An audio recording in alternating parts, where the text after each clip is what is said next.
আজকে এটা কি রান্না করেছো? আজকে রান্না করেছি মিক্স ভেজ। আজকে সম্পূর্ণ নিরামিষ রান্না করেছি। খেয়ে বলো কেমন হয়েছে। সেন্ট কিন্তু দারুণ উঠছে। জানি না কেমন হবে। আমিও একটু খেয়ে দেখি কেমন হয়েছে।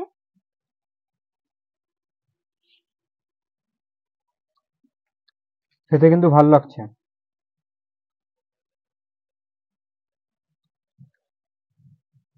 অসাধারণ।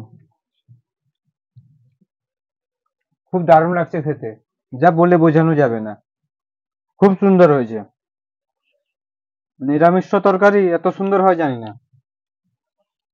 সত্যি দারুণ হয়েছে। আপনারা এটা যে কোনো পদ দিয়ে খেতে পারেন। ভাত ছাড়াও লুচি, পরোটা সব দিয়ে এটা খাওয়া যাবে। আর দারুণও হয়েছে। আপনারা এইভাবে বানাবেন। আমি তো আপনাদেরকে পুরো রান্নার প্রসেসটা দেখিয়েছি। আপনারা এরকম বানিয়ে বাড়ির সবাইকে খাওয়াবেন। আর যদি ভালো লাগে আমার ভিডিওটা প্রথম থেকে শেষ পর্যন্ত দেখার অনুরোধ রইল। আর আমার চ্যানেলটা সাবস্ক্রাইব করার জন্য বিশেষভাবে অনুরোধ রইল।